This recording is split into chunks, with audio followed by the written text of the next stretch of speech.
हाँ तो बच्चों, आज हम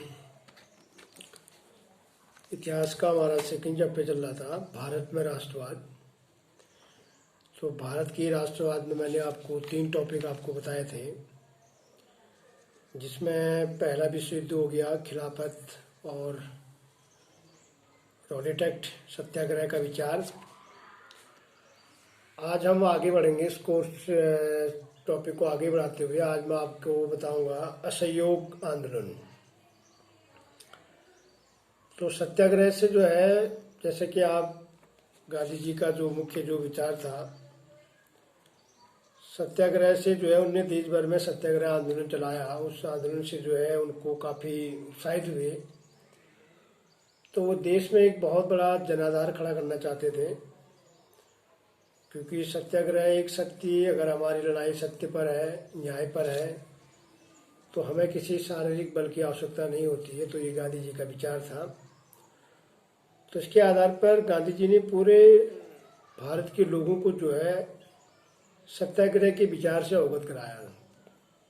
बिना किसी खून खराबे के, अहिंसा के जो है हम देश भर में क्या करेंगे, सत्याग्रह आंदोलन चलाएंगे। तो उसी बीच जो है रॉलेट एक्ट पारित हो गया था 1919 में। ब्रिटिश सरकार ने एक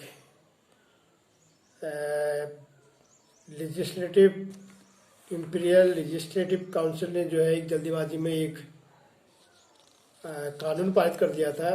इस कानून के तहत जो है किसी भी राष्ट्रवादी को जो है उनके ऊपर बिना मुकदमा चलाए 2 साल तक आप जेल में अंदर करने का अधिकार जो है ब्रिटिश सरकार को मिल गया था। तो गांधी जी ने इसका विरोध किया।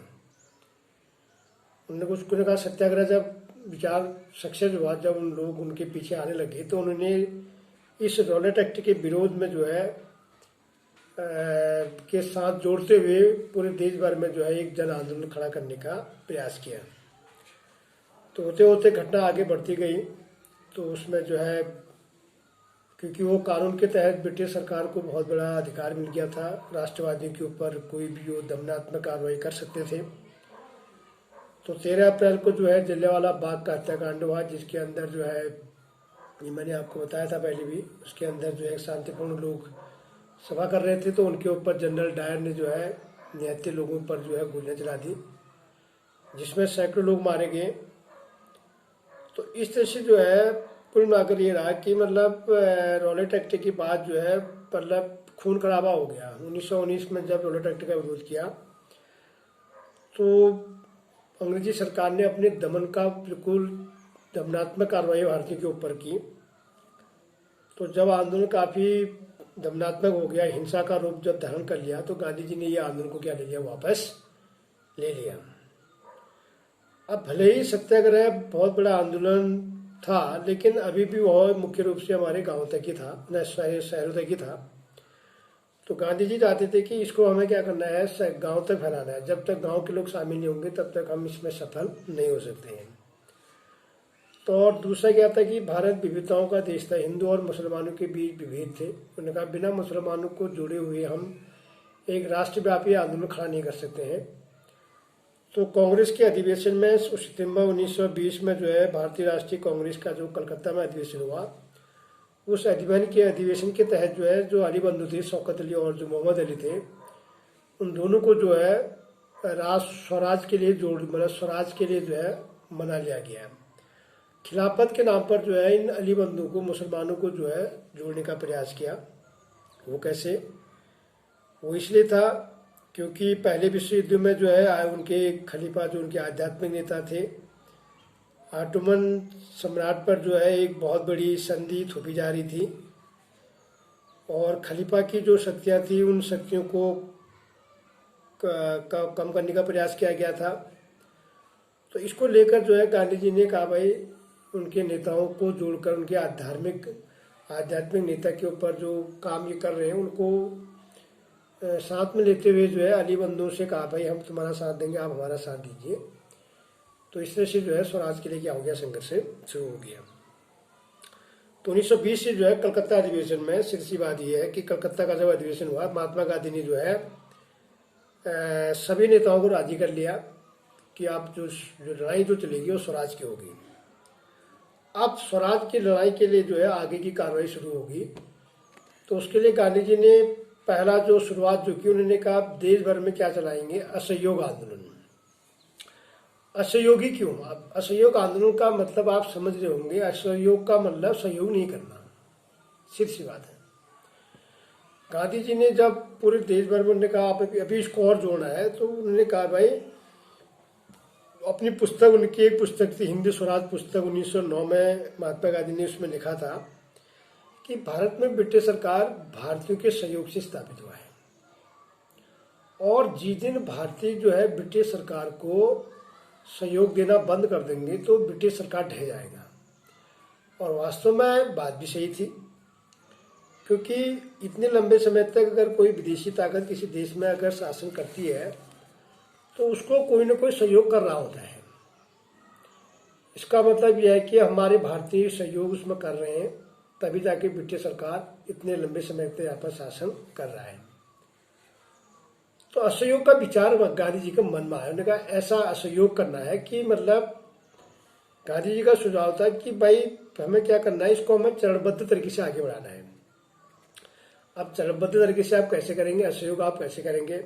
सबसे पहले गांधी जी ने कहा कि जिनके पास ब्रिटिश सरकार ने जिनको खुश करने के लिए पदवियां दी हैं, पुरस्कार दिए हैं, उन पदवियों को लौटाना पड़ेगा, उनको वापस करेंगे, वो ब्रिटिश सरकार को वापस करेंगे, नंबर एक।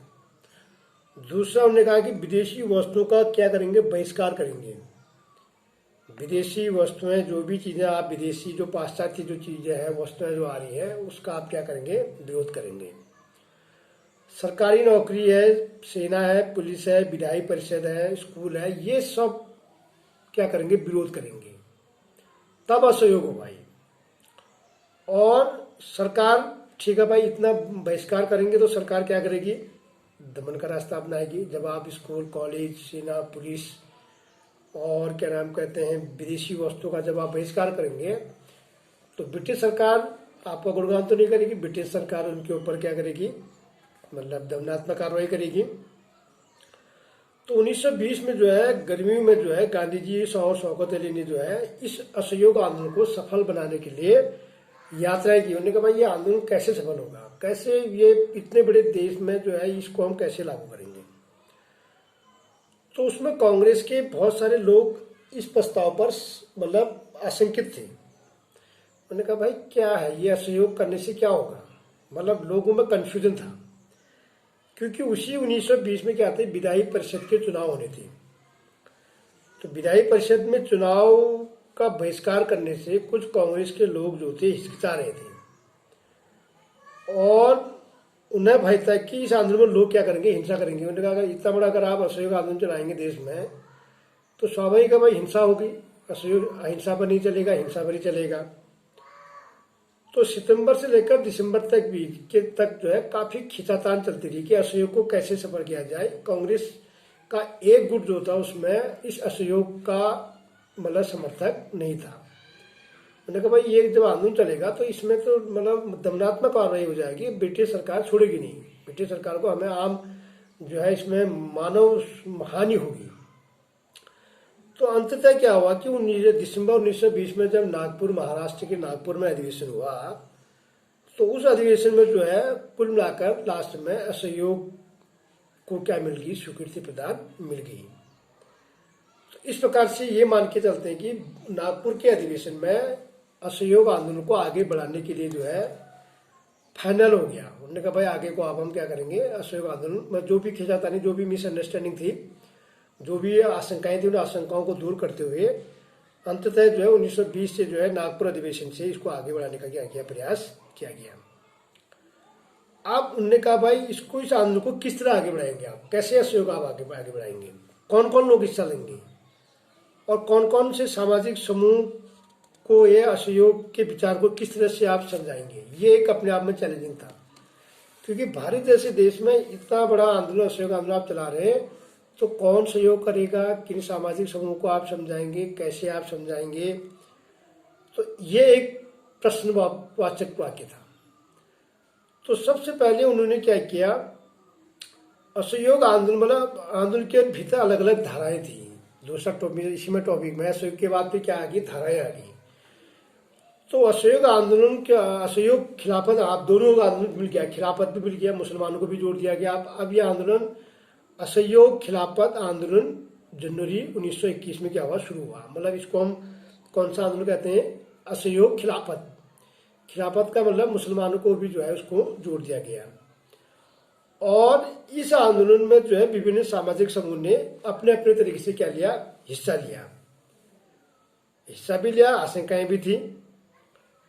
और मांग किसकी थी, स्वराज की। क्योंकि हमने इससे पहले वाले रॉलेट एक्ट में हमने आपको बताया था कि कलकत्ता के अधिवेशन में जब खिलाफत से जब मुसलमानों को जोड़ दिया गया तो स्वराज के लिए और असहयोग शुरू करने का क्या लिया था, निर्णय लिया गया था।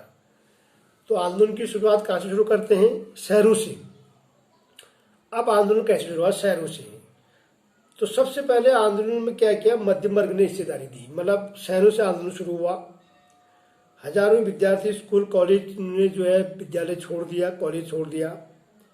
शिक्षकों ने इस्तीफा दे दिया, जो शिक्षक थे, जो टीचर थे, उन्होंने इस्तीफा दे दिया। और मद्रास के अलावा ज्यादातर प्रांतों में परिषदीय चुनाव का बहिष्कार किया गया। मद्रास के अलावा ज्यादातर प्रांतों में परिषद चुनाव का बहिष्कार किया गया। मतलब जहां जहां भी 1920 में परिषद के चुनाव थे, उन परिषद के चुनाव में विरोध किया गया। भाई परिषद के चुनाव में मतलब परिषद थी वहां पर भी, मतलब अंग्रेजी सरकार में भी क्या थी, परिषद थी। उसमें जो है जैसे आज के डेट में जैसे विधायक एमपी बनते हैं, उसी प्रकार ब्रिटिश सरकार में भी जो है इस प्रकार की परिषदों में जो है चुनाव होते थे। तो उसमें मेंबर चुन के जाते थे। तो उसमें जो है मद्रास के अलावा बाकी राज्यों ने जो है उन्होंने जो है इसमें सहयोग किया। तो मद्रास की जो गैर ब्राह्मण द्वारा बनाई गई जो जस्टिस पार्टी थी, मद्रास की जो गैर ब्राह्मण पार्टी थी, उन्होंने एक जस्टिस पार्टी ने का मानना था, जस्टिस पार्टी ने ये कहा था कि हम काउंसिल में प्रवेश करके अपने अधिकारों को हम ले सकते हैं। वो मतलब नहीं चाहते थे कि भाई आप ऐसा असहयोग आंदोलन शुरू करें, वो असहयोग के समर्थक नहीं थे। उन्होंने कहा हम विधायी परिषद में चुनाव लड़ते हैं और चुनाव में लड़कर हम अंदर जाएंगे, घुसेंगे, सरकार के अंदर घुसेंगे, विधानसभा में हम जाएंगे, विधान परिषद में जाएंगे, तो वहां पर हम अपने अधिकारों के लिए क्या कर सकते हैं, संघर्ष कर सकते हैं। और जो सामान्य रूप से केवल ब्राह्मणों को मिल पाते थे। तो उस समय कुछ अधिकार, विशेष अधिकार किनको थे, अंग्रेजों से ब्राह्मणों को ही थे। तो इसलिए इस पार्टी ने जो है चुनाव का बहिष्कार नहीं किया। मतलब मद्रास जस्टिस पार्टी ने, मद्रास की जो जस्टिस गैर ब्राह्मणों की जो पार्टी थी, जस्टिस जो पार्टी थी, उन्होंने क्या किया, चुनाव का बहिष्कार नहीं किया। वो चाहते थे कि हम चुनाव में जाएं, चुनाव में विधान परिषद के हम मेंबर बने, मेंबर बनकर हम अंग्रेजी सरकार के विरुद्ध, हमारे विरुद्ध में जो भी कानून बनने हैं उनका क्या करेंगे, मुकाबला करेंगे। ये तो बात थी शहरों में। अब आर्थिक मोर्चे पर क्या हुआ, आर्थिक मोर्चे पर विरोध का स्वर कैसे हुआ, विदेशी कपड़ों का बहिष्कार किया गया, विदेशी दुकानों की पैकेटिंग कर दी गई, विदेशी कपड़ों की होलियां जलाई गई। उन्होंने कहा भाई पूरा बहिष्कार करना है, स्वदेशी अपनाना है, विदेशी को बहिष्कार करना है। और 1921 से 1922 के बीच जो है विदेशी कपड़ों का आयात आधा रह गया।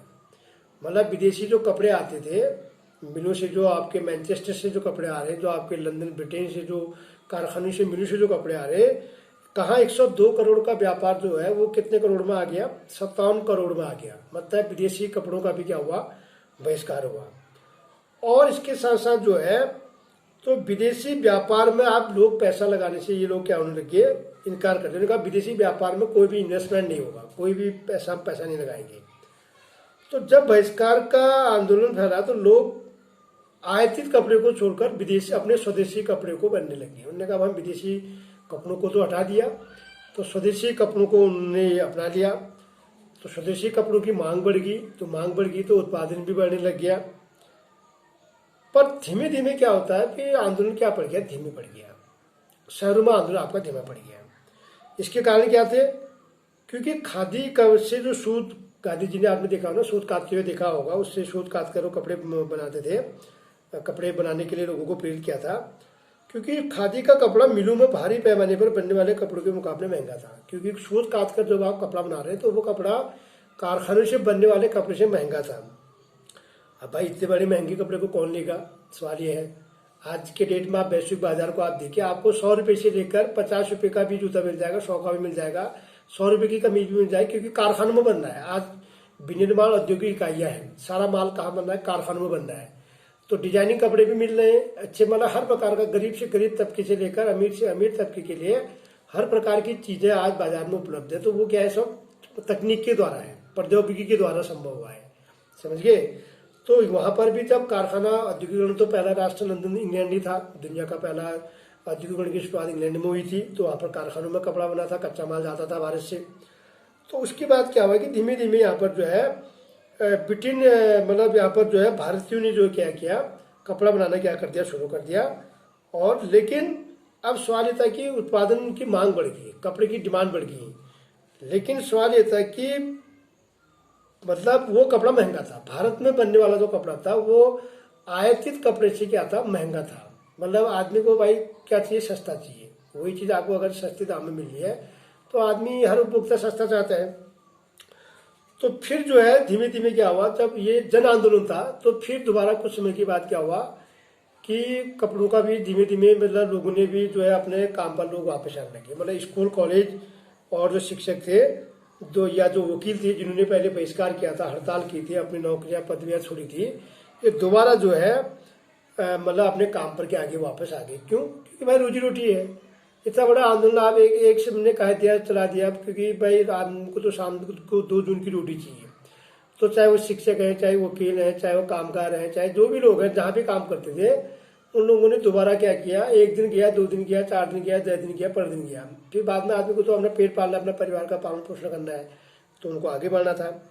तो इस तरह से तो ये तो था शहरों में आंदोलन। एक तो इसका ये था, इस प्रकार से शहरों में ये असहयोग आंदोलन का स्वरूप बना, मतलब ऐसे शुरुआत हुई। अब दूसरा था ग्रामीण इलाकों में। ग्रामीण इलाकों में क्या था, शहरों से जो है आंदोलन को गांव में फैलाना उनका, जब तक, क्योंकि 60% लोग आपके गांव में रहते हैं, 60% से ज़्यादा लोग गांव में रहते हैं। जब तक आप गांव के लोगों को नहीं जुड़ेंगे, यह आंदोलन आपका सफल नहीं हो सकता है। तो युद्ध के बाद विभिन्न भागों में चले किसानों और आदिवासियों के संघर्ष ने इस आंदोलन में क्या किए, समा गए। मतलब उसके बाद युद्ध समाप्त हुआ, 1914 में प्रथम विश्व युद्ध हुआ, 18 तक चला। तो फिर धीमे धीमे क्या है, उसके बाद ये आंदोलन जो है गांव तक बढ़ाने का प्रयास किया। तो उसी में एक आपके सन्यासी बाबा थे रामचंद, किसानों का उन्होंने नेतृत्व किया। तो बाबा रामचंद पहले फिजी में एक गिरमिटिया मजदूर थे, मतलब बाहर के बागानों में गिरमिटिया मजदूर थे। भारत से जो गिरमिटिया में मजदूर का मतलब होता है कोई ऐसा कामगार मजदूर जिसको दूसरे देश में काम करने के लिए ले जाया जाता है। जैसे आपकी गिरमिटिया है, और मतलब उसमें जैसे वेस्ट इंडीज है, गुयाना है, मालदीव है, समझ गए। हमारे बहुत से भारतीय मूल के लोग जो है उस समय बागानों में काम करने के लिए उनको कहाँ ले गए, दूसरे देशों में ले गए। तो जैसे वेस्ट इंडीज की क्रिकेट की टीम में आपने देखा होगा बहुत से हमारे भारतीय मूल के खिलाड़ी हैं, क्योंकि उनके पूर्वज जो है यहाँ से गिरमिटिया मजदूर के रूप में कारखानों में काम करने के लिए अंग्रेज जो है, ये जो है दासू के जो व्यापारी थे वो काम करने के लिए वहाँ ले गए, तो वहीं के रह गए। तो गांव में क्या था कि गांव में जो किसान जो आंदोलन था ये किनके खिलाफ था, तालुकदारों और जमींदार के खिलाफ था। क्योंकि जो तालुकदार और जो जमींदार थे वो किसानों से भरकम क्या लेते थे, लगा लेते थे। अब भाई किसान काम कर रहा है, खेती बाड़ी कर रहा है, उसके बदले में जो है जमींदार और तालुकदार उनसे क्या लेते थे, लगान वसूलते थे। तो किसानों को क्या करनी पड़ती थी, बेगार, किसानों को बेगार करनी। बेगार का मतलब उस काम के बदले आपको कुछ नहीं मिलने का, बेगार का मतलब ये होता है। तो पट्टेदार के तौर पर उनके पट्टे निश्चित नहीं होते थे और बार बार पट्टे से जमीन से जो है हटा दिया जाता, क्योंकि पट्टे पर वो जमीन लेते थे और ताकि जमीन पर उनका अधिकार स्थापित न हो सके। पट्टे पर जमीन ली, जमींदार ने जमीन दी और उनका काम करवाया और ऊपर से टैक्स भी लगवाया। देखिए दोनों काम हो रहे हैं। तो क्योंकि उनको कोई अधिकार नहीं था, जमीन की वो मालिकाना है उनके पास नहीं था। तो किसानों की मांग थी कि लगान कम किया जाए। अब किसानों की जो मांग थी, गांव के जो किसान थे उनकी मांग थी भाई कि ये क्या हुआ, लगान कम किया जाए और बेगार खत्म हो जाए। बेगार जो है बिना काम के, बिना कोई भी श्रमिक काम कर रहे हैं लेकिन उसका कोई पारिश्रमिक नहीं मिल रहा है, तो जो ये बेगार है उस बेगार को खत्म किया जाए। तो इस प्रकार से जो है बहुत सारे स्थानों पर जमींदारों को नाई धोबी की सुविधाओं से भी क्या है वंचित करने के लिए पंचायत ने नाई धोबी बंद का फैसला भी किया। तो 1920 में जो है जवाहरलाल नेहरू ने अवध के गांवों का दौरा किया। 1920 में पंडित जवाहरलाल नेहरू ने गांव का दौरा किया और गांव वालों को से उन्होंने बात की, उनकी समझाई। गांव वालों ने अपनी व्यथा उनको बताई कि भाई ये समस्या है। तो अक्टूबर तक जवाहरलाल नेहरू हो गया, बाबा रामचंद्र हो गया और अन्य लोगों ने जो है अवध किसान सभा का गठन कर लिया। मतलब किसानों के नेताओं को जोड़कर एक बाबा रामचंद्र हो गए, जवाहरलाल नेहरू हो गए, तो गांव के लोगों ने, किसानों ने जब समस्याओं को बताई तो उन्होंने बाद में किसान सभा का क्या हो गया, गठन हो गया। और उसके बाद जो धीमे धीमे इसकी शाखाएं बढ़ती गई, 300 इसकी क्या बन गई, 300 से भी ज़्यादा इसकी शाखाएं बन गई। और अगले साल जब असहयोग आंदोलन शुरू हुआ तो कांग्रेस ने अवध के किसान संघर्ष को इस आंदोलन में शामिल करने का प्रयास किया। उन्होंने कहा भाई आंदोलन में, असहयोग आंदोलन को क्या नाम कहते हैं, जोड़ना है, लोगों से जोड़ना है, किसानों को जोड़ना है। और उसमें जिनसे कांग्रेस आंदोलन में ऐसे स्वरूप विकसित हो चुके थे कि जिनसे कांग्रेस का नेतृत्व खुश नहीं था, क्योंकि कांग्रेस में भी कुछ एक गुट ऐसा था जो इस प्रकार के आंदोलन से खुश नहीं था। तो 1921 में जब ये आंदोलन फैला तो तालुकदार और व्यापारियों के मकानों पर हमले होने लगे। जो जमींदार थे, जो तालुकदार थे, जब किसानों को जोड़ा गया तो इन तालुकदारों और जमींदारों के मकानों में, हवेलियों में, कोठियों में क्या हो गया, कब्जा होने लग गया, या उनके गोदामों को जो है लूट लिया गया। जो अनाज के भंडार उनके पास थे, तो ये सारे किसानों ने क्या कर दिया, मतलब लूट खसोट मचा दी। और बहुत सारे स्थानों पर स्थानीय नेताओं को, किसानों को ये समझा रहे थे कि भाई गांधी जी ने ऐलान कर दिया कि ये अब कोई लगान नहीं पड़ेगा और जमीन जो है किनको, गरीबियों में बांट दी जाएगी। क्योंकि गरीब एक ही आदमी के, मतलब जमीन जो थी जमींदार के पास थी, पट्टेदारों के, मतलब तालुकदार के पास थी, वहाँ पर किसान को काम करना पड़ रहा था पट्टेदार में, और उसके बाद फिर इसको क्या करें, लगान भी चुकाना पड़ रहा था। तो इस तरह से जो है गांधी जी ने भी कहा, मतलब भाई लगान कोई नहीं चुकाएगा। वो लगान का क्या, किसान क्या चाहते थे, लगान का विरोध चाहते थे। तो इस प्रकार से जो है उसने अपनी सारी आशंकाएं जो है महात्मा गांधी का नाम लेकर अपनी सारी कार्रवाई और आकांक्षाओं को सही ठहरा रहे थे।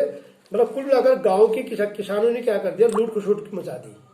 मतलब उन्होंने कहा भाई ये जो है क्या नाम कहते हैं, ये क्या नाम कहते हैं, हमारा जो है, हमारा स्वराज ये है। तो आदिवासी किसानों ने महात्मा गांधी से संदेश और स्वराज के विचार का कुछ और ही मतलब स्वराज वो समझे ही नहीं। कुल मिलाकर किसान हो गए, चाहे वो आपके मतलब या आदिवासी किसान जो थे, तो उनको मतलब स्वराज का मेन चीज थीम नहीं समझे। आंदोलन की जो थीम होती है वो समझे ही नहीं कि आंदोलन का स्वरूप क्या है। सब नहीं सोचा कि हम आज़ाद हो गए, मतलब शहरों में कामगारों ने सोचा कि हमको आज़ादी मिल जाएगी कारखानों से, हम आज पर अपने मालिक बन जाएंगे। किसानों ने सोचा भाई हमको जो, हम जमींदार के, हमको जमीन मिल जाएगी, हम मालिक हो जाएंगे, तो हमको आज़ादी मिल जाएगी।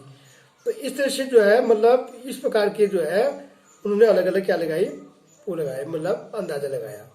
तो आंध्र प्रदेश की गुडेम पहाड़ियों में 1920 के दशक में एक गुरिल्ला आंदोलन फैल गया और कांग्रेस की इस संघर्ष को कभी स्वीकार नहीं कर सकती थी। तो उसमें भी क्या हुआ, कई प्रकार से अंग्रेजी सरकार जो है जंगलों में, वहाँ पर उन जंगलों पर उन्होंने वो लगाई थी, पाबंदी लगाई थी। वहाँ पर कोई दाखिल नहीं हो सकता था, और न कोई मवेशी को ले जा सकता है, न चरा सकता है, न कोई जलावन कर सकता है, न कोई लकड़ी, जल, कोई भी चीज़ वहाँ पर पी नहीं सकता था। तो इस गुडेम पहाड़ियों पर भी जो है ब्रिटिश सरकार ने क्या लगाई थी, पाबंदियाँ लगाई थी। तो इससे पहाड़ों के लोग परेशान और गुस्से में थे, क्योंकि उससे उनकी रोजी रोटी पर असर पड़ रहा था और उनके परंपरागत जो रोजगार थे वो छीने जा रहे थे। और सड़कों के निर्माण के लिए बेकार करने पर मजबूर किया तो लोगों को बगावत कर दी, क्योंकि सड़कों का निर्माण हो रहा है, कहीं पर अगर कोई कंस्ट्रक्शन कार्य चल रहा है तो वहां पर भी जो है मजदूर को क्या करनी पड़ी, बेकार करनी पड़ी। पर आपको खाने पीने की चीज मिल जाएगी और आपको कोई पैसा टका नहीं मिलेगा। तो इस तरह से जो है मतलब यहाँ पर जो है इस प्रकार का जो है आंदोलन शुरू हुआ। और उनका नेतृत्व कौन कर रहा था, इस बेकार का मजबूर, इनका नेतृत्व कौन था, अल्लूरी सीताराम राजू, एक दिलचस्प व्यक्ति है। उनका मानना था कि हम बहुत सारी विशेष शक्तियाँ हैं, वो खगोलीय अनुमान लगा सकते थे, ऐसा उनका मानना था। और इसके साथ साथ वो चाहते कि मतलब एक प्रकार का चमत्कार कर सकते थे, ऐसी अफवाहें थी, और अपने आप को ईश्वर का अवतार समझते थे। तो राजू महात्मा गांधी की, मतलब महात्मा गांधी जी द्वारा जो भी आंदोलन चलाया गया था उसका वो क्या करते थे, गुणगान करते थे। तो इस प्रकार से जो है धीमे धीमे क्या हुआ, भारत जो है मतलब यहाँ पर जहाँ पर भी असहयोग आंदोलन हुआ तो ये शुरू में हुआ, तो बाद में क्या हुआ, हिंसा का रूप धारण कर लिया, है नहीं है। और जबकि गांधी जी का विचार क्या था, अहिंसा के सिद्धांतवादी थे। उन्होंने कहा कोई भी आंदोलन चलाना है तो उस पर क्या नहीं होनी, हिंसा नहीं होनी है। तो इस प्रकार से जो है ब्रिटिश अधिकारियों ने जो है गुडेम विद्रोही ने जो है पुलिस थानों पर हमले कर दिए, जो वहाँ के लोगों ने पुलिस पर हमला कर दिया और ब्रिटिश अधिकारियों को मारने की कोशिश भी की। और स्वराज की प्राप्ति के लिए गुरिल्ला युद्ध चलाते रहे। और फिर 1924 में राजू जो आपका ये व्यक्ति था, इसको जो क्या कर दी गई, फांसी दे दी गई। तो ये भी अपने आप में क्या बन गए, लोक नायक बन गए। मतलब इस आंदोलन के जो है राजू आपका जो है एक, जिसको हम राजू सीताराम जो कहते हैं, तो ये भी अपने आप में क्या बन गया, एक मतलब ये भी शहीद हो गया, समझ गए। अंग्रेजी सरकार के मतलब विरोध में जो है ये क्या नाम कहते हैं, अल्लूरी सीताराम जो था ये शहीद हो गया, इसको फांसी दे दी गई। ये तो बात थी गाँव की। अब बागानों में क्या था, तो महात्मा गांधी बागानों में आंदोलन का ऐसी शुरुआत हुआ था। तो महात्मा गांधी के विचार और स्वराज के अवधारणा के बारे में मजदूरी की समझ अपनी अलग अलग थी। स्वराज का मतलब गांधी जी जो स्वराज चाहते थे वो लोग अलग ही समझ रहे थे, मतलब हर कोई अपने पर ले रहा था उसको। अब असम के जो अब बागानों में क्या था, बागानों की स्थिति क्या थी, अगला जो इसका वो है मतलब धारा है, तो असम के बागानी मजदूरों के लिए आज़ादी का मतलब ये होता है कि वो चार दीवार से बाहर जाएंगे। आसाम में क्या थे, चाय के बागान थे, है नहीं है। तो अंग्रेजी सरकार ने क्या करते हैं, अंग्रेजी जो आपके बागानों के जो मालिक थे, तो मजदूरों के चाय के बागानों में काम करने के लिए कहाँ ले गए थे, वो आसाम ले गए थे, है नहीं है। और वहाँ पर जो बागान में जो लोग काम करने वाले जो मजदूर थे, उनने सोचा कि गांधी जी का स्वराज आ रहा और हम इस मतलब चार दीवार से क्या जाएंगे, बाहर आ जाएंगे और अपने गाँव में वो चले जाएंगे। तो 1859 के इंग्लैंड इमिग्रेशन एक्ट, इस एक्ट के तहत जो है बागानों में काम करने वाले मजदूर को बिना इजाजत बागान से बाहर जाने की छूट नहीं थी। मतलब अंग्रेजी सरकार ने 1819 में जो है इंग्लैंड ने जो है एक इमिग्रेशन एक्ट कानून बनाया था। इस एक्ट के तहत बिना इजाजत के कोई भी मजदूर जो है बागान से बाहर नहीं जा सकता था और इजाजत उन्हें कभी कभार ही मिलती थी, नहीं तो वो इजाजत नहीं देते थे। जब उन्हें असहयोग आंदोलन के बारे में पता चला, जब उन्होंने देखा भी गांधी जी का स्वराज चल रहा है, तो हजारों मजदूर अपने अधिकारियों की अवहेलना करने लगे, क्योंकि वहां पर जो काम कर रहे थे उन्होंने कहा भाई गांधी जी का स्वराज आ रहा है। असहयोग के बारे में जब उन्होंने सुना तो उन्होंने बागान छोड़ दिए, घरों को चलने के लिए दौड़ लगानी शुरू कर दी और उन्होंने सोचा कि महात्मा गांधी जी का राज आ रहा है नहीं है, हर एक को अपने गांव में जमीन मिल जाएगी, क्योंकि जमीन के तो मालिक तालुकदार थे, जमीन में भी लोग नहीं थे और जमीन के तालुकदार कौन थे, भारतीय थे, है नहीं है। तो इस तरह से जो है वो जो है अपने क्या नाम कहते हैं, वो बागानों में जो काम करने वाले जो मजदूर थे वो वहां से क्या हो गए, बाहर आने के लिए उन्होंने क्या कर दिया, दौड़ लगा दी, समझ गए। और रेलवे और स्टीमरों पर हड़ताल के कारण, क्योंकि रेलवे की हड़ताल थी, तो वो रास्ते में क्या हो गए, फंस गए, मतलब वो स्टेशनों पर आ गए, हजारों की संख्या में बागान से बाहर आकर बाहर आ गए और आधे रास्ते में फंस गए। तो इन स्थानीय आंदोलन की अपेक्षाओं को और कांग्रेस के कार्यक्रम में तो स्वराज कार्यक्रम में जो है परिभाषित नहीं किया गया। मतलब जो स्थानीय जो आंदोलन की अपेक्षाओं और दृष्टियों को, मतलब स्थानीय जो लोग थे, जो उनकी जो अपेक्षाएं थी, जो उनकी आकांक्षाएं थी, तो कांग्रेस ने इस कार्यक्रम को शामिल नहीं किया था। मतलब वो स्वराज अपने हिसाब से निकाल लेती, जो भी ग्रामीण इलाकों में, शहरों में, बागानों में, जहाँ जहाँ भी जो आंदोलन आपका हुआ, तो उनका मतलब बागान अलग, उनका मतलब स्वराज अलग ही है, स्वराज का मतलब वो समझे ही नहीं थे। तो इससे क्या हुआ थी कि ये मतलब ये अपने आप में क्या बनी थी, समस्या बनी हुई थी। तो आदिवासी गांधी जी के नाम का नारा लगाया कि स्वतंत्र भारत की हुंकार भरी, और अखिल भारतीय आंदोलन से भी भावात्मक स्तर पर वो जुड़े हुए थे। तो उन्होंने महात्मा गांधी का नाम लेकर वो काम करते थे और अपने आंदोलन के, कांग्रेस के आंदोलन को जोड़कर देखते थे। तो वास्तव में ऐसे आंदोलन का अंग बन जाते थे जो उनके इलाके तक ही सीमित नहीं था। तो कुल मिलाकर क्या आता है कि इस प्रकार से जो विभिन्न समाज में जो आंदोलन शुरू हुआ, तो यह आंदोलन धीमे धीमे क्या हुआ, असहयोग तो शुरू हो गया, लेकिन हिंसात्मक कार्रवाई भी हुई, है नहीं है। तो जहाँ जहाँ भी आंदोलन हुआ, चाहे किसानों का हुआ, गाँव में हुआ, शहरों में हुआ, गांधी जी ने असहयोग आंदोलन के लिए लोगों के लिए पद यात्राएं निकाली। तो उस आंदोलन के बाद अंततः क्या हो गया कि मतलब लोग नहीं समझे, हमारा जो सामाजिक जो समूह था, जो हमने आपको बताया था, मैंने बोर्ड में भी आपको लिखा है, आंदोलन के भीतर अलग अलग धाराएं। तो आंदोलन के भीतर अलग अलग धाराएं कौन कौन सी, शहर और ग्रामीण क्षेत्र में और बागानों में। तो ये जो वो था, ये इलाकों में जो है आंदोलन आपका उतना सफल, मतलब लोगों ने जो भाग लिया, पर लेकिन वो स्वराज का अर्थ जो था, मेन जो उसकी जो अवधारणा थी वो समझ नहीं पाए। तो इस प्रकार से जो था ये था असहयोग आंदोलन, और असहयोग आंदोलन के भीतर अलग अलग धाराएं। तो असहयोग आंदोलन के भीतर मैंने अलग अलग धाराएं आपको क्या बताया, शहरों में आंदोलन, ग्रामीण इलाकों में आंदोलन और बागानों में स्वराज, ये 3-4 टॉपिक थे, ये 4 टॉपिक मैंने आपको पूरा कर दिया। तो मतलब कुल मिलाकर असहयोग आंदोलन बाद में क्या हुआ, आपका हिंसात्मक हो गया, यानी है लोग समझे नहीं, कुछ समय तक सहयोग किया, बाद में उन्होंने सहयोग देना क्या कर दिया, बंद कर दिया। तो इस प्रकार से जो है ये टॉपिक हमारा यहाँ पर पूरा होता है। तो अगला टॉपिक लेके मैं आपके साथ आऊँगा आप सविनय अवज्ञा की ओर। सविनय अवज्ञा आंदोलन क्या है, तो अब 1920 में जो है ये असहयोग आंदोलन 1920 के बाद जो हमारा टॉपिक है, तो उसको वापस क्यों लिया, आखिर महात्मा गांधी ने असहयोग आंदोलन को वापस क्यों लिया, और क्योंकि हिंसा से लिया, ये इस बारे में सारा विस्तार से जानकारी अब हम किसकी ओर बढ़ाएंगे, आपको सविनय अवज्ञा की ओर। तो गांधी जी ने 1922 में जो सविनय अवज्ञा जो आंदोलन किया, तो वो असहयोग आंदोलन की बाद प्रक्रिया है, तो उसके बारे में हम आपको बात बताएंगे। तो इसके साथ ही जो है ये टॉपिक आपका यहाँ पर पूरा हो गया। तो यहाँ पर दो चीज़ आप मेन इस पर फोकस कीजिए, असहयोग आंदोलन और असहयोग आंदोलन के अंदर धाराएं, ग्रामीण इलाकों में, शहरों में और बागानों में स्वराज, यानी है किस तरह से लोगों ने उसमें क्या नाम कहते हैं प्रतिभाग किया, और किस रूप में उन्होंने स्वराज को कैसे परिभाषित किया, ये आपको समझना है।